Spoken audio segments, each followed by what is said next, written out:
Eto mga sangkay, pag-usapan po natin itong mga pambihirang mga tulay, no? Mga world class na tulay ni Noynoy Aquino at former President Rodrigo Duterte.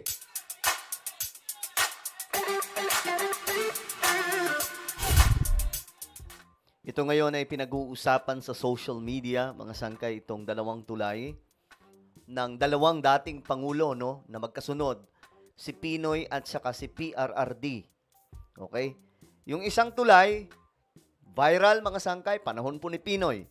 Yung isang tulay naman, mga sangkay, viral naman sa panahon naman din ito, mga sangkay, ni dating Pangulong Rodrigo Duterte. So tingnan po natin kung kanino ang pinakamalupit dahil itong dalawang tulay na ito, mga sangkay, aba, ito po yung pinakamalupit na tulay na inyong masasaksihan sa kasaysayan ng Pilipinas.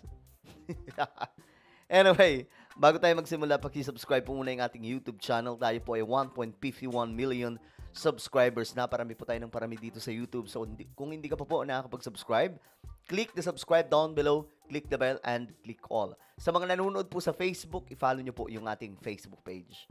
Alright, eto na. Eto po yun. Tulay na viral, mga sangkay, ngayon.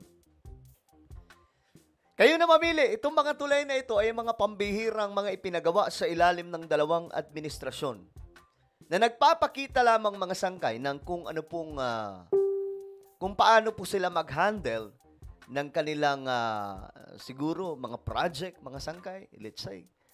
Itong tulay na ito, itong isang nakikita nyo, panahon po ito ni Pinoy, ni Noynoy Aquino. Isa pong tulay na walang ilog. Malupit, mga sangkay. Alam nyo, naitapik ko yan dati. Panahon po ata ni Tatay Digong ito. Hindi ko naman akalain na mayroon din palang pwedeng maihalin tulad dito sa panahon ni Tatay Digong. Kung si Pinoy, mayroon pong pambihirang tulay, world class. Tulay na walang ilog. Hindi rin naman magpapatalo si PRRD. Itong tulay naman, mga sangkay, ay malabundok. Mala Mount Everest, mga sangkay, na tulay. Panahon po ni PRRD. 2018, mga sangkay, pinagawa po yan. So, eto, tingnan po natin yung mga balita tungkol dyan. Unahin po muna natin ang tulay na walang ilog ni Noynoy Aquino. Trending po ngayon ang isang tulay sa lalawigan ng Southern Leyte. Ginastusan po ng Department of Public Works and Highways ng tumataginting na 23 milyong piso. Grabe, mga sangkay. Pero imbis na i-like, tagtad po ng ika ngay sad face at unlike ang inibigay ng mga nakakita nito. Ito po ang kanilang tanong, nasaan ang ilog? Bakit kailangan ng tulay? Nakatutok si JP Soriano. Ayan, mga sangkay. Yan po yung tulay na walang ilog. Pambihira. Galing, no? Sa biglang tingin, ordinaryong tulay lang ito sa isang bahagi ng National Road sa bayan ng Bontoc, Southern Leyte. Yari sa semento at may railings din sa gilid. Pero ang tinatawag na Buena Vista Slab Bridge, wala namang ilog sa ilalim. Halos kapantay lang din ito ng lupa sa gilid na pwede rin namang lakaran ng tao.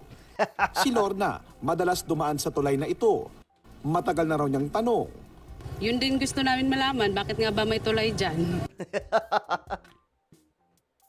Ay, nako, Pilipinas kung mahal. Bakit ang daming kengkoy sa ating bansa? Ang bira. Ito yung mga komento, mga sangkay. Tingnan natin.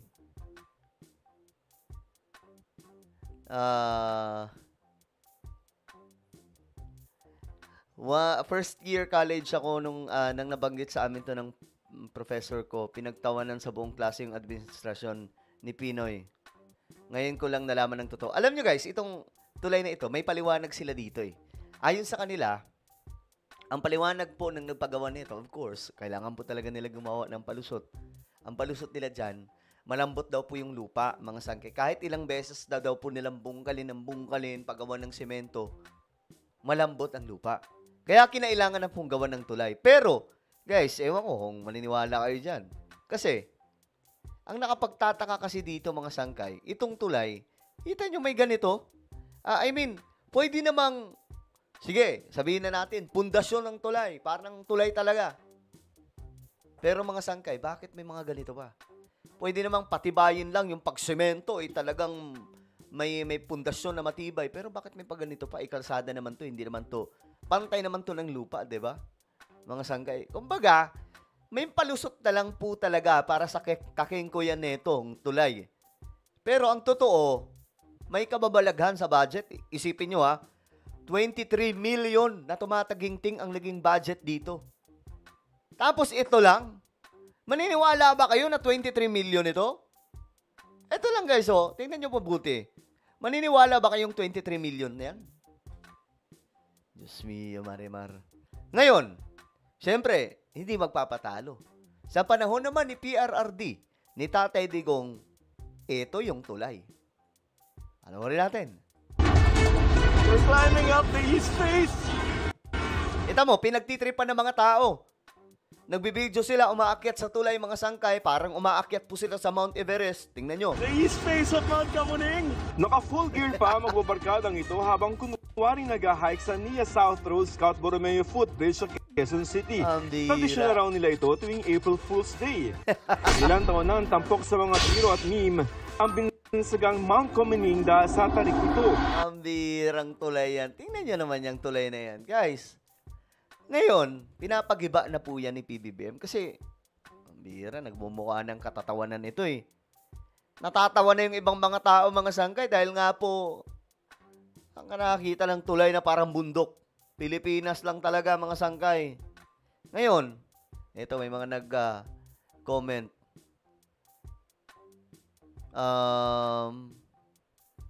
Mabuti naman at napapansin ng Pangulo ang pahirap na footbridge. Panagutin kung sinong nakaisip na kumag ang gumawa niyan. Tatak Duterte pala. Presidenteng may pakialam. Thank you, BBM. Salute, PBBM. Nakita mo palang alam mong may problema na. Ngayon, mga sangkay, kaya po ito nakita ni BBM kasi nag-ikot siya nung linggo di ba? Nag-ikot siya nung linggo, nag-inspection sa mga train stations. Yung tapat nitong train station, mga sangkay, kitang-kita po ito. Napansin ni PBBM. Pero paksa rin ito ng mga batikos. Gaya ng puna noon ng Consul General ng the Netherlands na nakabase sa San Francisco sa Amerika na pruweba raw ito ng kawalan ng pakialam sa mga pedestrian. Itong footbridge na ito sa Kamuning, ayon dito sa Department of Transportation, 4 hanggang 5 palapag. 4 to 5 floors yung katumbas niya kung taas ng building yung ating pagkukumparahan. Sa gabi, madilim, at kapag umuulan, madulas itong mga hagdanan nitong footbridge na ito. Hinga lang mga nakasabay namin dito. Ang taas, men. Pambihirang.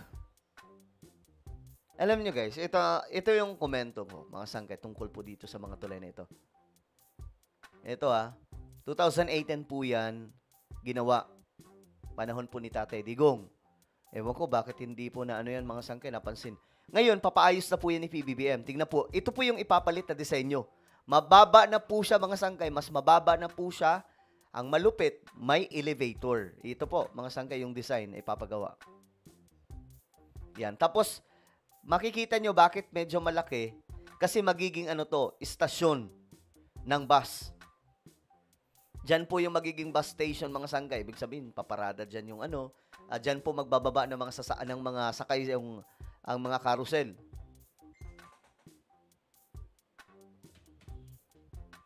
Ayan, di ba? Ang ganda po ng ipapalit. Tingnan po ninyo mga sangkay yung disenyo. Kasi ginagawa na po ngayon ni PBBM na moderno ang lahat. Talagang nakikipagsabayan na si Pangulong Bongbong Marcos ngayon sa ibang mga bansa. Kita nyo, yan po yung design, mga sangkay. Hindi na po siya kagaya ng Mount Everest. Mawawala na po yung Mount Kamuning Bridge.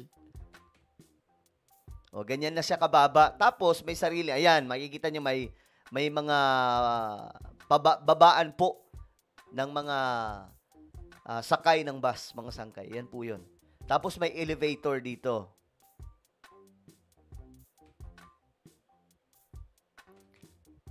Yan, makikita nyo to mga sangkay. Ito po yung elevator. Ayan, oh. Okay? So, yun. Saan na elevator? Ayan. Ito yung elevator niya, mga sangkay. So, talagang aayusin. Ngayon, ang komento ko dyan, alam nyo itong ganitong klaseng mga tulay. Nagpapatunay lamang po ito na may mga pangulo talaga na hindi hands-on sa mga project nila. Hindi nila nakikita mga sangkay na may mga problema pala ng ganito. Siguro matanda na rin kasi si Tatay Digong kaya hindi po niya napansin yan. No? Si Noy naman talagang maintindihan natin kasi ayoko na magsalita. Maano na naman tayo eh. So, maintindihan po natin kasi tumatanda na siguro. Ang ating presidente naman ngayon bata pa. Pero, ang presidente po kasi natin, hands-on po mga sangkay. Talagang yung mga project, inaalam po lahat ng ating Pangulo. Kahit po yung tulay, mga sangkay na bumagsak doon po sa may Isabela ba yun? Sa may Kabagan ba? Basta sa may banda doon, norte mga sangkay. Kailan po yun? Panahon po ni Noynoy Aquino to Duterte yun. Tapos, pagdating ni former President Rodrigo Duterte, dapat tapos na yun. Ngayon, nakita ni PBBM na mukhang delikado yung tulay. Pinaayos pa rin ni PBBM. Kaya nga lang, hindi po na talaga yung pundasyon na ng tulay. Napigilan. Kasi, ewan ko anong ginawa ng sinubukan ni PBBM sagipin yun eh. Pero bumagsak pa rin talaga. Kasi nga po, disenyo ang problema. Resulta na rin po yun ng mga hindi po na supervise mga sangkay na mga project. 'Di ba? So, maraming ganito. Actually, hindi lang ganito mga tulay. Marami pa po yan. Tumingin na lang po tayo sa paligid, di ba? Bungkal dito, bungkal doon. Na mga kakalsadahan. Nakakainis na nga po tingnan eh.